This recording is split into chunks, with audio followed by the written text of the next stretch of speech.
Hello guys, welcome to my channel. My name is Suman Karmakar. আজ আমরা কিছু জেনারেল নলেজ নিয়ে আলোচনা করব। তো চলো শুরু করা যাক। আজকের প্রথম প্রশ্ন হলো, ক্রমাদিত্য উপাধিটি কার? ক্রমাদিত্য উপাধি, এই উপাধিটি হচ্ছে স্কন্দগুপ্তের। পরবর্তী প্রশ্ন, বর্তমানে ভারতের বিমান বাহিনীর কমান্ডার ইন চিফ কে? ভারতীয় বিমান বাহিনীর কমান্ডার ইন চিফ তিনি হচ্ছেন ভারতবর্ষের রাষ্ট্রপতি, বা আমাদের ভারতবর্ষের বর্তমান রাষ্ট্রপতি হচ্ছেন দ্রৌপদী মুর্মু। তো এই দ্রৌপদী মুর্মু হচ্ছেন ভারতীয় বিমান বাহিনীর কমান্ডার ইন চিফ। পরবর্তী প্রশ্ন হচ্ছে, ইন্ডিয়ান মিলিটারি একাডেমি কোথায় অবস্থিত? ইন্ডিয়ান মিলিটারি একাডেমি হচ্ছে দেরাদুনে অবস্থিত। দেরাদুন, উত্তরাখণ্ডে অবস্থিত হচ্ছে Indian military academy. Next question, British পার্লামেন্টে প্রথম ভারতীয় সদস্য কে ছিলেন? ব্রিটিশ পার্লামেন্টে প্রথম ভারতীয় সদস্য ছিলেন হচ্ছে দাদাভাই নৌরোজি। ব্রিটিশ পার্লামেন্টে প্রথম ভারতীয় সদস্য ছিলেন দাদাভাই নৌরোজি। পরবর্তী প্রশ্ন, ভারতের প্রথম মহিলা রাজ্যপাল কে ছিলেন? ভারতের প্রথম মহিলা রাজ্যপাল ছিলেন সরোজিনী নাইডু। ভারতের প্রথম কোনো রাজ্যের মহিলা রাজ্যপাল ছিলেন সরোজিনী নাইডু। ইনি 1947 থেকে 1949 পর্যন্ত উত্তরপ্রদেশের রাজ্যপাল ছিলেন। ভারতের বৃহত্তম জাতীয় উদ্যান কোথায় অবস্থিত? ভারতের বৃহত্তম জাতীয় উদ্যান হলো হেমিস ন্যাশনাল পার্ক।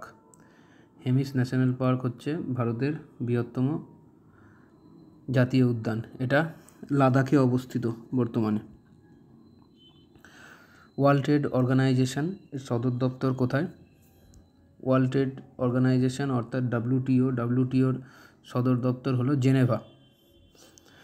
পরবর্তী প্রশ্ন, ইউনেস্কোর সদর দপ্তর। ইউনেস্কোর সদর দপ্তর হচ্ছে প্যারিস, ফ্রান্সে। ইউনেস্কোর সদর দপ্তর হচ্ছে প্যারিস, ফ্রান্স। নেক্সট কোশ্চেন, 1857 সালের অভ্যুত্থানকে, অর্থাৎ 1857 সালের যে সিপাহী বিদ্রোহ হয়েছিল, সেই মহাবিদ্রোহকে ভারতের প্রথম স্বাধীনতার যুদ্ধ হিসাবে বর্ণনা কে করেছিলেন? ভারতের প্রথম স্বাধীনতার যুদ্ধ হিসাবে বর্ণনা করেছিলেন ভিডি সাভারকর, অর্থাৎ বিনায়ক দামোদর সাভারকর। তিনি বলেছিলেন 1857 সালের সিপাহী বিদ্রোহ হলো ভারতের প্রথম স্বাধীনতার যুদ্ধ।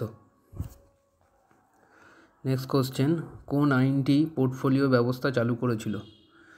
পোর্টফোলিও ব্যবস্থা চালু করেছিল হচ্ছে ইন্ডিয়ান কাউন্সিল অ্যাক্ট, যেটা 1861 সালের ইন্ডিয়া কাউন্সিল অ্যাক্ট। সেই 1861 সালে ইন্ডিয়া কাউন্সিল অ্যাক্ট পোর্টফোলিও ব্যবস্থা চালু করেছিল। নেক্সট কোশ্চেন, 1857 সালের বিদ্রোহের সময় কে বলেছিলেন যে এটি হচ্ছে প্রথম নয় বা জাতীয় স্বাধীনতা যুদ্ধও নয়? বলেছিলেন আর.সি. মজুমদার, রমেশচন্দ্র মজুমদার বলেছিলেন 1857 সালের সিপাহী বিদ্রোহ এটি প্রথম নয় বা জাতীয় স্বাধীনতার যুদ্ধও নয়। নেক্সট কোশ্চেন, 1857 সালের সিপাহী বিদ্রোহ কোন জায়গায় জাতীয় বিদ্রোহ হিসাবে আত্মপ্রকাশ করেছিল? 1857 সালের মহাবিদ্রোহ জাতীয় বিদ্রোহ হিসাবে আত্মপ্রকাশ করেছিল হচ্ছে আওয়াধে জাতীয় বিদ্রোহ হিসেবে আত্মপ্রকাশ করেছিল। সো গাইজ, আজকে এই পর্যন্ত। নেক্সট ভিডিওতে আরও কিছু জেনারেল নলেজ নিয়ে আলোচনা করব। সো গাইজ, তোমাদের যদি ভিডিওটি ভালো লেগে থাকে তাহলে অবশ্যই চ্যানেলটিকে সাবস্ক্রাইব করো এবং বেল আইকন প্রেস করো। আমার চ্যানেল হচ্ছে সুমন কর্মকার। তো চলো গাইজ, নেক্সট ভিডিওতে দেখা হচ্ছে। ওকে, নেক্সট ভিডিওতে আরও কিছু জিকে নিয়ে হাজির হব।